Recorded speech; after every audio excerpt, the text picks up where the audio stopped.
October 13th, the 2023 Social Security Cost of Living Adjustment will be announced. I have all the details and what we can expect on that day right here in the video, so let's get right into it. Alright, October 13th is rapidly approaching, and this is the day that we're going to be getting the highly anticipated announcement out of the Social Security Administration in regards to the 2023 Cost of Living Adjustment, otherwise known as COLA raise. Now, many of us right here in this community probably agree this is the most highly anticipated announcement throughout the course of the entire year, as it's going to directly relate to how much of a raise you're going to be getting to your monthly benefits in 2023. Well, I do want to talk through all the details, what we can expect with this announcement, as well as some other very important announcement also coming out on that same day. Let's get into it, as we have a lot to talk about, and October 13th is a very important day, especially for the low income and of course fixed income beneficiaries of Social Security, including retirement, disability, SSDI,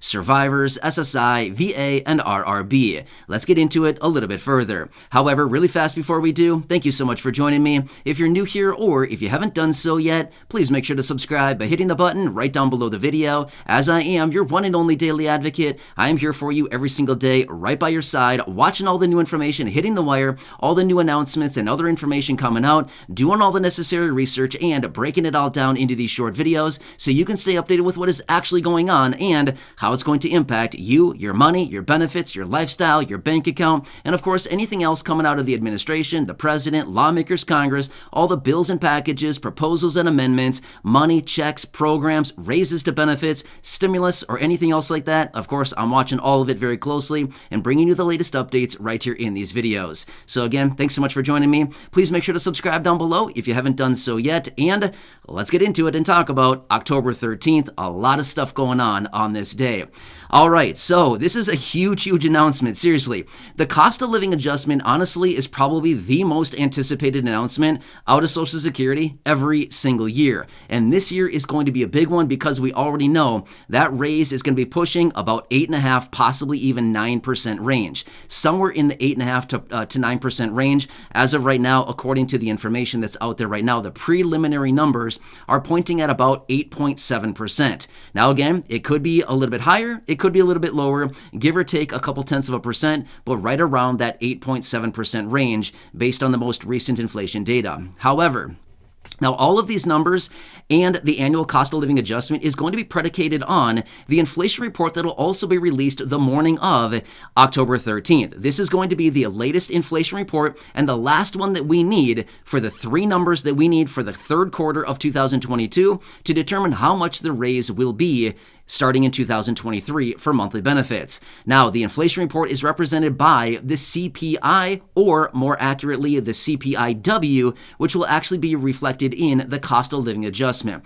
Now, this is going to be for the month of September. This is typically how it works, is the inflation report for the previous month generally comes out about in the middle of the month, and it gives us an accurate kind of reading on the inflation for the prior month. Now, let me ask you this much really quickly here.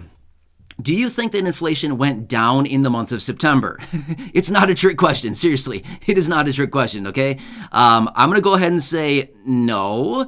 I'm not really sure what they're looking at, but according to what I've been seeing in the real world out there, right? Going out to the stores, looking at real receipts after buying real products off of real store shelves. Did you see prices go down in September?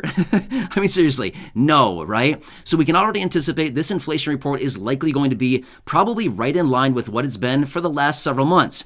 8.5%, 8.3%, probably somewhere around the mid 8% range. Now again, it could be coming in a little bit lower, it could be coming in a little bit higher, but generally the CPIW, that is the key indicator that we need to look at. That is the Consumer Price Index for urban wage earners and clerical workers. That's the one that we need to look at because that is the one that actually indicates how much the raise will be. Now again, to be fair, it is not completely based on the September number. It's based on an average of July, August, and September. Well, we already have July and August, 9.1% and 8.7%. Now we're waiting on September, and that'll be released here on in a very short amount of time on October 13th. So very, very important reading that we're waiting for here. So we're going to be getting three actually announcements on this day. Number one, the inflation report. We need to get that in order to determine how much the COLA will be. So number number one will be the inflation report. We'll get that bright and early on the morning of the 13th.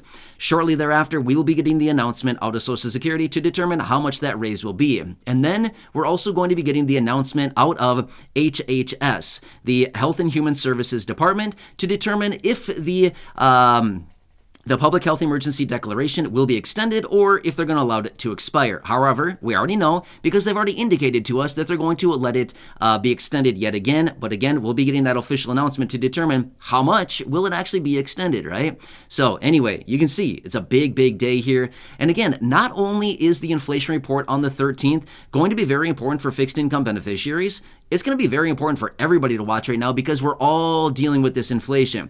The Federal Reserve is going to be watching this number very closely so that they can determine what they're going to do with interest rates with their next FOMC meeting in early November.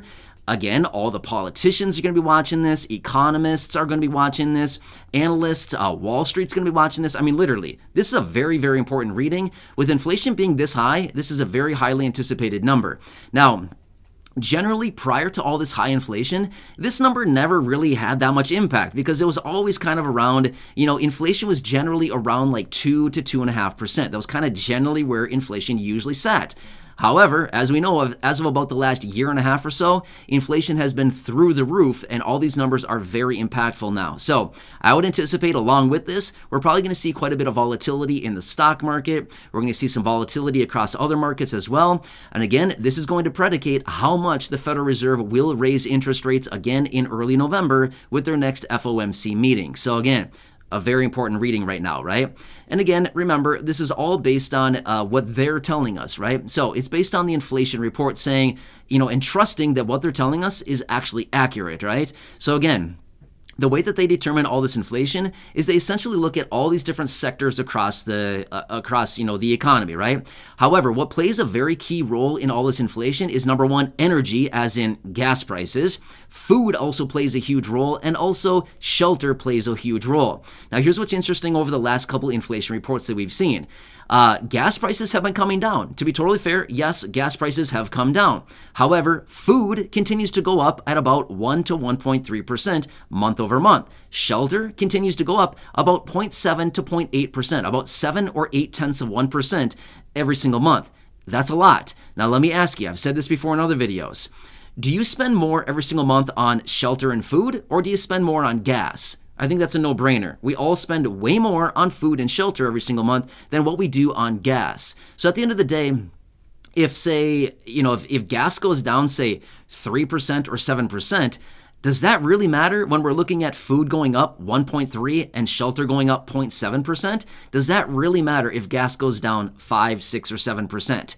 Honestly, it doesn't really matter, right? We're dealing with a little bit of money on gas. Meanwhile, we're dealing with hundreds or maybe thousands on shelter and food combined over the course of a month. Now, again, you're probably not spending thousands of dollars on food, but you get my point. You're probably spending hundreds and hundreds of dollars on food and shelter collectively. Meanwhile, you're spending maybe, I don't know, $50, $80, maybe $100 on gas per month. So my point is, yeah, shelter and food are way, way more important than just gas prices, right? Even though they love to come out and say, look, it's down because gas prices have gone down. Yeah, great. Good for you guys, right? Good thing that they brought gas prices down 10 cents. Thank you very much. That'll save us $1 next time we put 10 gallons in our car. Thank you. I love saving $1. Meanwhile, we're paying, $50 more per week on food. Does it make any sense? Not really, right? But anyway, October 13th, incredibly important day. A lot of big, big announcements. Of course, I'll be right here for you breaking it all down. But as of right now, the preliminary information is looking like about an 8.7% raise to Social Security. Now, again, let me point this out for you. That is the preliminary estimation that we've been seeing here based on the inflation data that we currently have on the table right now. Remember, we need one more piece of this puzzle. But like I said earlier, did we see inflation go down in the month of September? I didn't really see it go down. So I would anticipate these inflation numbers are going to be basically no different than what they've been over the last couple months here. I would anticipate a reading probably around the 8.2 to 8.5% again. There's no reason why it has gone down because we have not seen inflation crack yet, right? So As a result of that, I would anticipate we're going to see probably kind of a mid-ish 8% range again. That would probably put the CPIW, the key indicator that we need to look at, probably around that again, the 8.6 to probably 8.7% range. Probably bringing the COLA in for a raise, probably around that 8.6, 8.7, maybe 8.8 range. So somewhere right around there. That is my latest estimation as of right now, unless for some weird reason we get a huge drop in this inflation report. And at that point, if we get that, I'm going to say, yeah, right, okay? But again, there's nothing we can really do about it. Unfortunately, we're just kind of at the mercy of whatever they report. So anyway, I want to break this all down for you. There's a lot going on here. October 13th, key day. Please make sure to subscribe down below if you haven't done so yet. I'll continue to be here for you. And any announcements that we get on that day and any announcements that we get between now and then, and again, all the breakdowns, of course, I'll be here for you with all that information.